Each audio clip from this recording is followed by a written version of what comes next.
to peace on earth. I'm Kryon, in love with all of you. And so it is.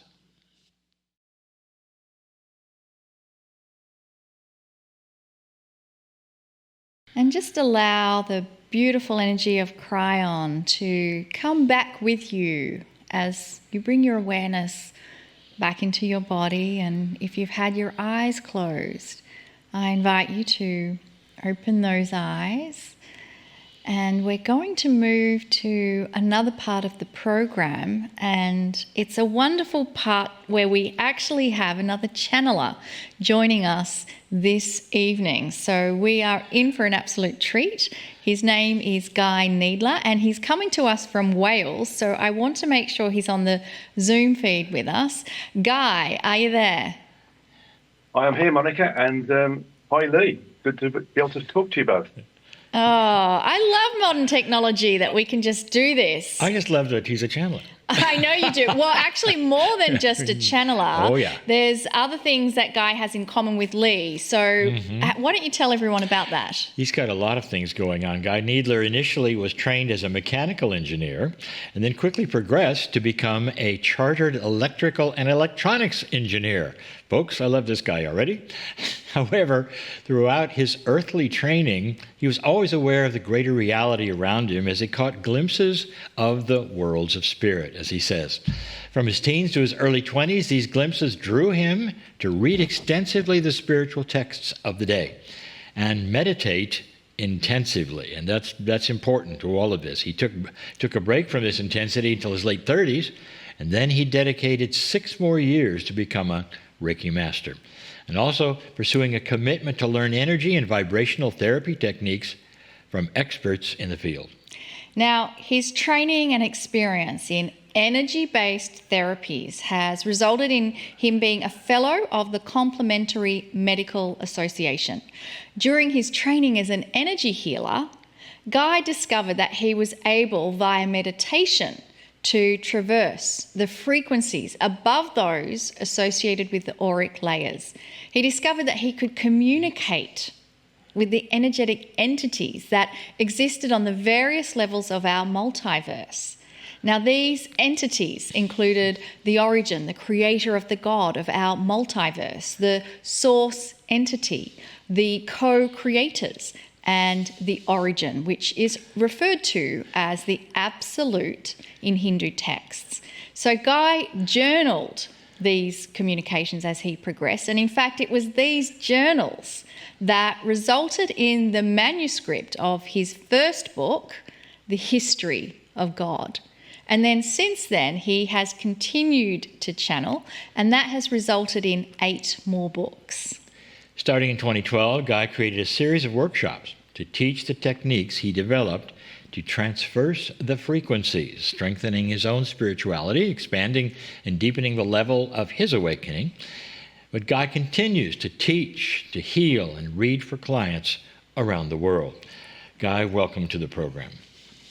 Thank you very much, and thank you for those wonderful words of introduction. I'm so excited just in everything you've done.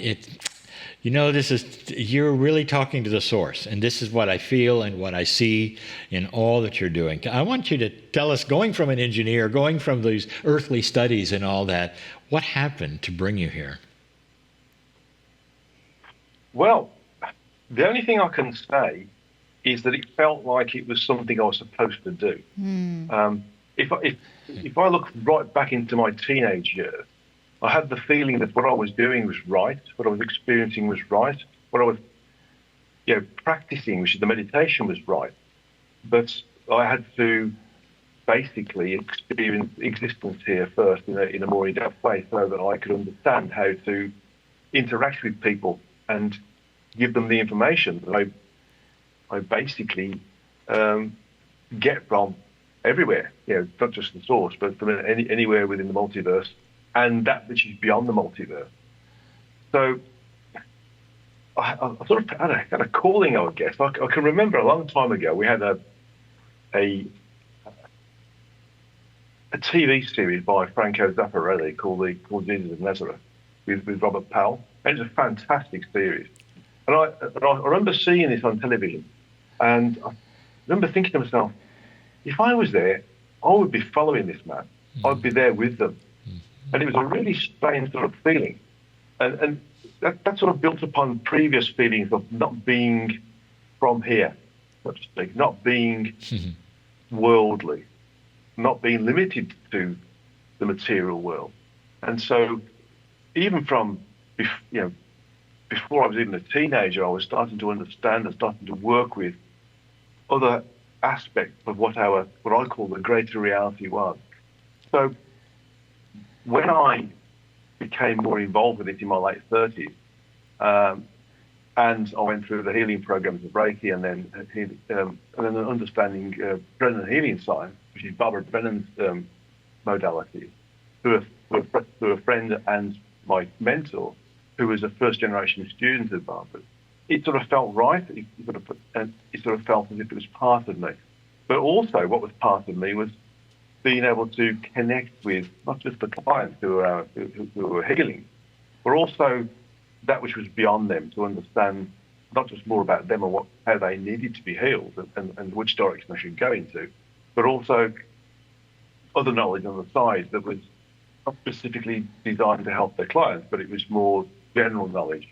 Sometimes that general knowledge became deep as well. So really the healing helped me start to become more connected.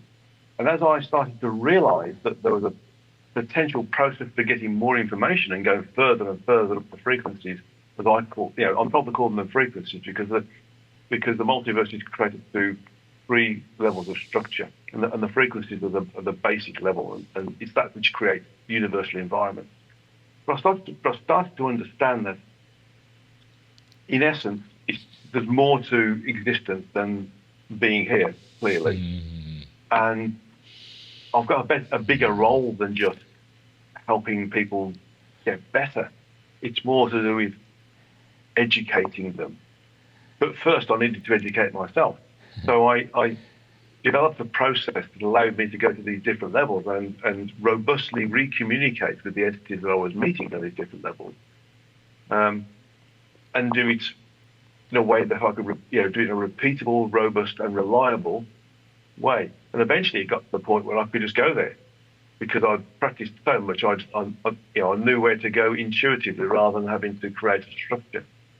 And it's at this point that I start to understand that although I can teach people to do this, and I do teach people, obviously, with the Traversing the Frequencies workshops, that in essence, what I'm teaching them through being structured creates the ability to understand that everything is formless and therefore unstructured. And it's at this point that you start to understand that people like Eckhart Tolle, for example, understand things about the greater reality from a different direction, and that formlessness is what we really are. But here, because we're in the lower frequencies, it becomes more linear and therefore structured.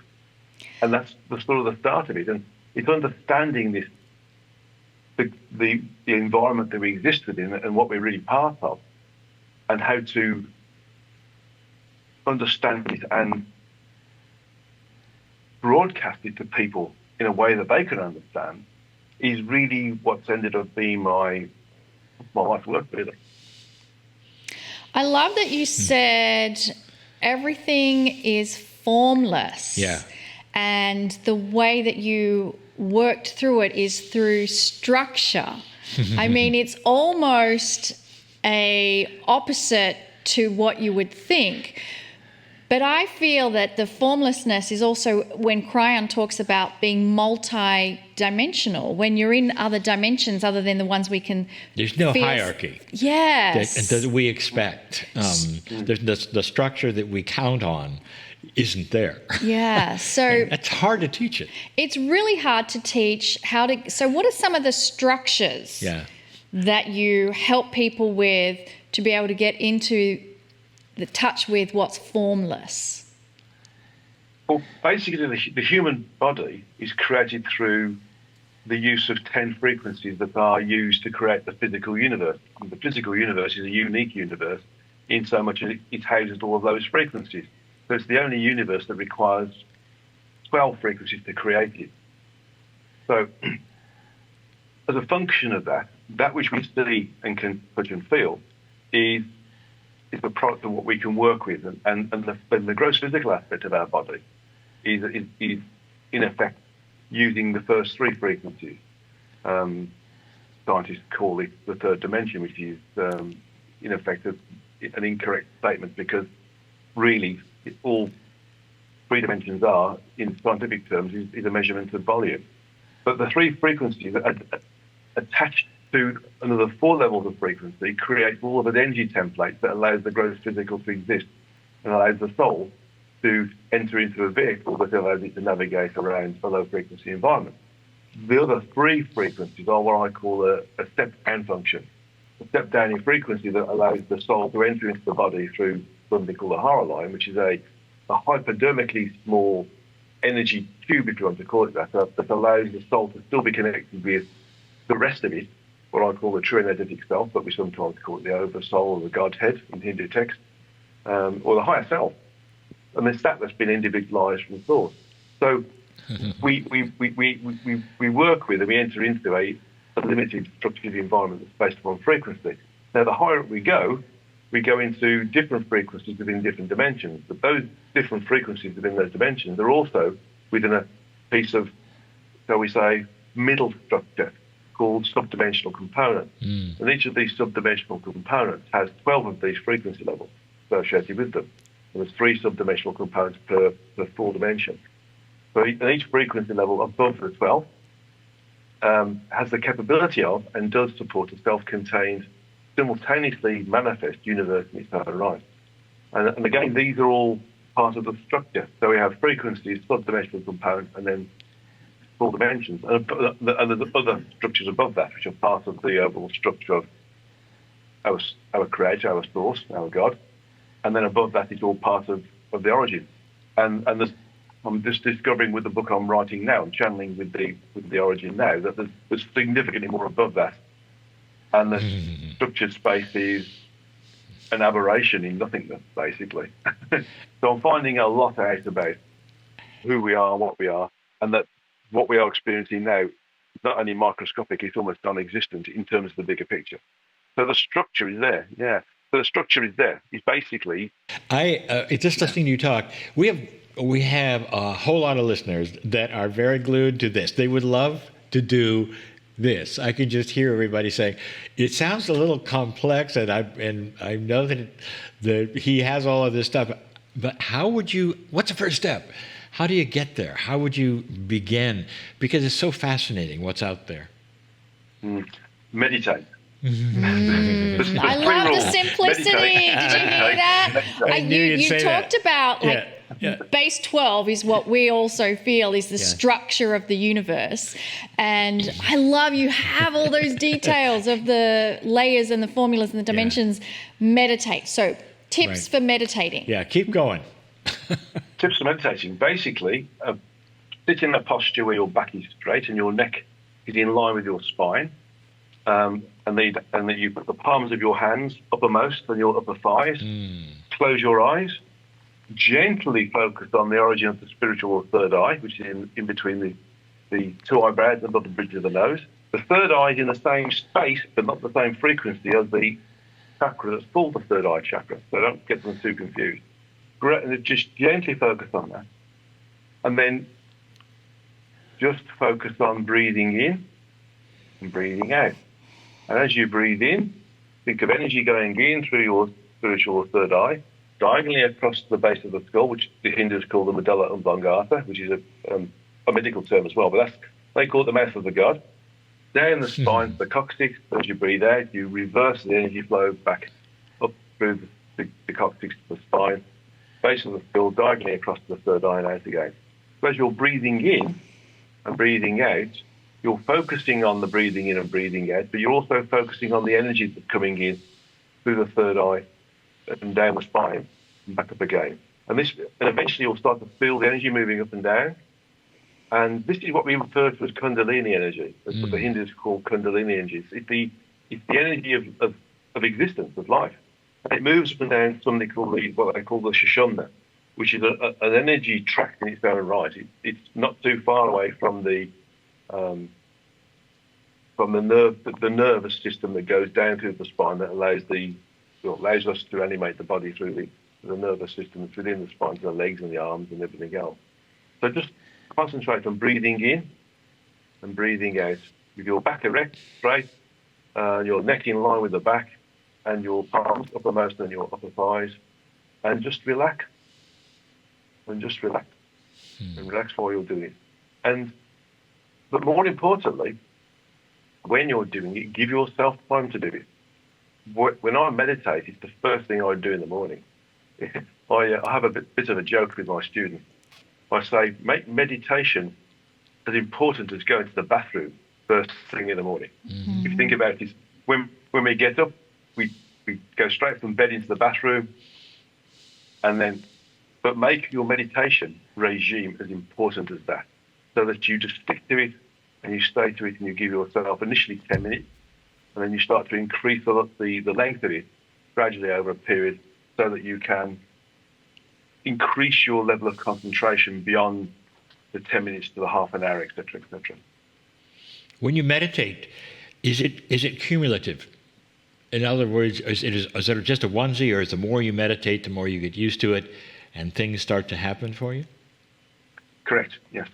It's all about detachment.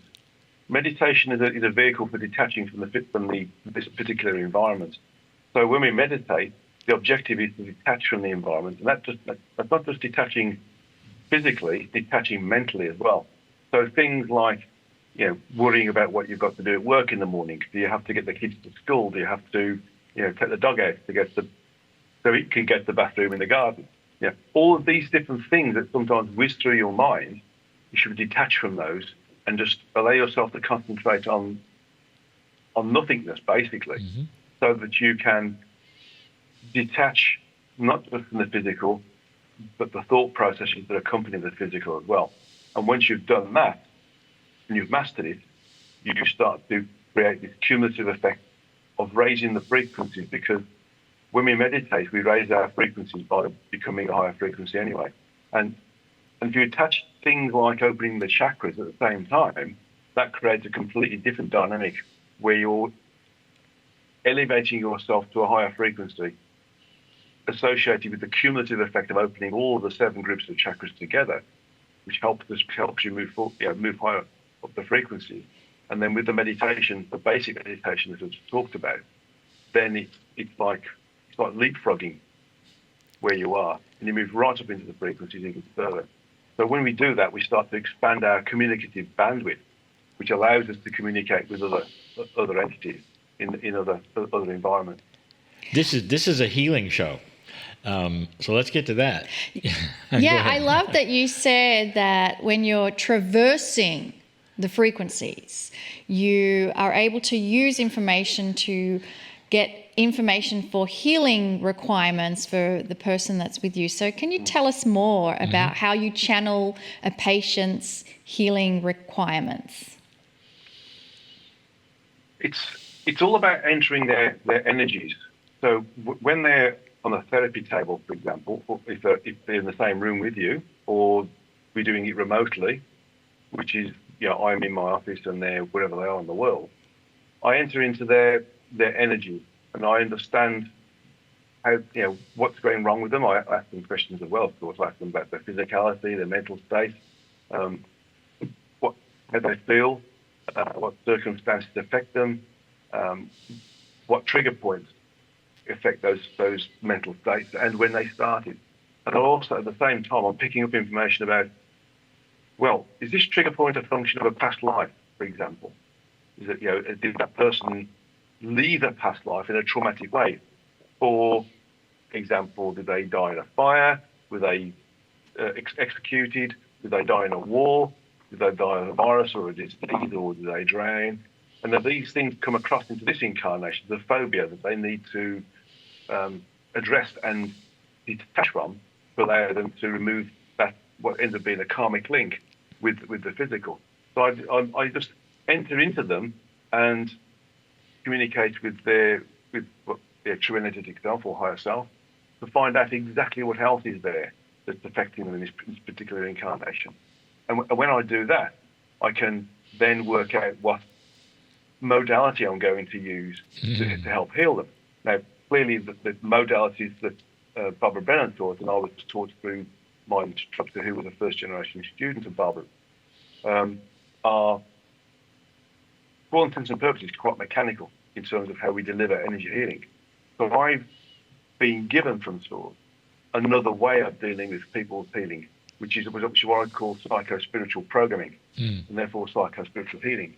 So I can then go into their psychology, the psychological profile, and change it. So if, for instance, if they were previously anxious or depressed, I can turn that right down. So I started to understand through being given examples of how to heal different individuals in a bespoke way by being given information about them and how to do it, and how I could adapt that to healing other people as well. So the channeling has helped me to go beyond the individual from a physical healing sense, understand what psycho-spiritual functions are affecting their physicality, and whether those psycho-spiritual functions are also affecting their psychological interaction with others and the environment that they're in and the circumstances within those environments as well. Yeah. I would love to hear about some of the patients you've worked with that kind of stand out in terms of the transformation that happened after having a session, particularly with the psycho-spiritual healing. Well, one of the biggest things we currently have a problem with is anxiety and depression. You know? And also one of the things that are happening right now is that because being on Earth is an evolutionary accelerant, we find out that there's not enough bodies for the souls who want to incarnate here to experience this acceleration of evolution to work with. So we're starting to find out now that there's more than one soul in a body. So not just walking where one soul comes in and one soul goes out. There's 3 or 4 souls in a body. And sometimes these souls can get a bit, shall we say, enthusiastic about being in a body that is experiencing physicality. So rather than being essentially passive passengers, where one soul is animating the body and experiencing the experiences, and they're just observing, they want to be part of it as well. That's when we start to get psychological issues, schizoid problems and those sorts of things, or even in fact when certain individuals are a higher frequency, and they're not aware they're a higher frequency, and they start to see astral entities, for example, or other entities that are incarnate on the planet but of a higher frequency, and they're therefore outside of our visual range. So I've managed to, in those instances, compartmentalize the soul, those that bring them back into what we would call sanity, so that they're not, talking to different entities and that sort of stuff, or seeing them, or have removed these fears, fears, anxiety, concerns, being embarrassment, even things like stopping them from smoking, for example. That's the psychological side. With the physical side, one of the I suppose interesting examples would be a lady who I knew through somebody who was also into metaphysics, and they had a radio show themselves. I shan't name the individual, and that person had lots of ovarian cysts, and she was due to go into the hospital to have them removed. And I was asked if I would heal her. So I did quite a lengthy healing on this person, and I went into and removed them from all the different energy templates associated with the construct of the human body, the 7 energy templates, not the higher 3, the 8th, 9th, and 10th frequencies. And I removed them from the energy template, and I also turned off various aspects of her DNA programming that allowed ovarian cysts to be created. And we did the healing, and said, thank you very much. Next thing I know, about a week later, I get an email saying that she went to the doctors for the pre-med. They did another X-ray to make sure that everything was okay, ready to do the work, and they couldn't find the cysts at all. They're all gone. I love that. And they checked to make sure they hadn't made a mistake and got somebody else's X-rays. They just awesome. They checked and they that's were typical. there. Right. That is awesome. So I love that you brought up that we are through a period of incredible evolution on a galactic scale. Is there any advice that you can give for those who are awakening and feeling perhaps impatient with the rest of the planet who are not awakening? What advice do you have? Two things. Seek good company. That means stay with people who are of a similar thought process, and don't worry if they progress beyond you or whether you progress beyond them. Work together to progress together, and also allow yourself to grow in an organic way, and in a way that is achievable and robust and repeatable. And don't try to jump or cut corners. We're in a low frequency environment, and we need to have structure to be able to experience the unstructured, and therefore we need to have datums to work from. So use those datums, create your firm foundation, and use that firm foundation to allow you to move further and higher up the frequencies. So don't be impatient if you don't get things within the first year, 2 years, 3 years, 5 years. Keep doing it, because although you think you're not progressing, you are.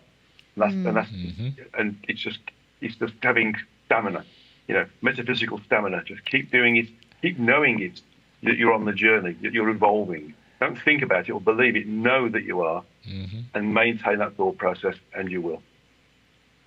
Beautiful advice. I want to let people know that Guy's website is Beyond the Source, all one word, .org. And I know, Guy, that you do one-on-one sessions, but you also do group sessions. Can you tell us a little bit about the group sessions that you do? Well, the group sessions are sometimes for people who want to be healed together with a partner, for example, or have a reading together. And that can be one person, two person, even if the children are there can do that. The group sessions are for teaching people to traverse the frequencies and raise their own ability to project their sentience, not the consciousness, the sentience, out of the human form, out of the physical universe into the other universes that are part of our multiverse. And also I'm teaching people to do the healing work that I do, the different healing modalities that I do as well. So the groups, there's three sort of levels of group sessions. One is to do with healing people together, if they've got family members, for example, or partners. The other is to teach people to project their consciousness into the multiverse and experience communication directly with Source and other entities within the structure that is the Source.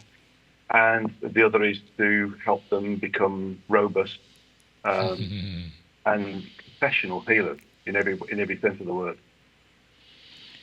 Beautiful. So I want to again remind people that you are listening to a channeler who is talking about using structure to get in touch with that which is unstructured. That's amazing. Do you feel that too, Lee? I do. This is everything that we've ever taught and more. For instance, you're the only one guy who's ever mentioned that there's more than one soul. And this has been the channeling for 32 years. Kryon even calls it soul sharing. And people don't want to go there because the linearity of it is we are individuals and we want to look in the mirror and see one face, one soul, one personality, one structure. And it's just not that way. That's right. Yeah. So I want to just ask if there's any kind of final words, even though what you've shared has been amazing and extraordinary. Any final words that you want to share with our beautiful community? The best way to think of it is that we're all one. We're all in smaller individualized units of the Source. And so everybody we meet is part of us and we're part of them because we're all part of the Source. So why discriminate against each other? Why be angry with each other? Why not just help each other and be of service to each other so that we can all evolve together? That's it. Just work together, be of service to each other. Don't take pity, but just help. Just taking pity is a momentary thought process, but help each other to progress, be of service to each other, and recognise that, irrespective of whatever body we've got, whether it's disabled, whether it's male, female, whether it's got different skin colour, it doesn't matter. We've we've done our best to get here. We're all sentient, wanting to evolve. Let's help each other, because the faster we evolve, the faster we get through this evolutionary cycle. And we can only do that together. So let's help each other. Beautiful. Oh, Beautifully that's said. wonderful. Thank you Thank you, so Guy. much. Thank you. Thank you. Yes. Wonderful. Well, what a sweetheart. I can't believe that our conversation time is up. Yeah. And I'm just going to take that. Be together, help each other. We're all in Yeah. it together. So That's great. let's now take a 10-minute break, and we'll see you back here all together as one for the Circle of 12.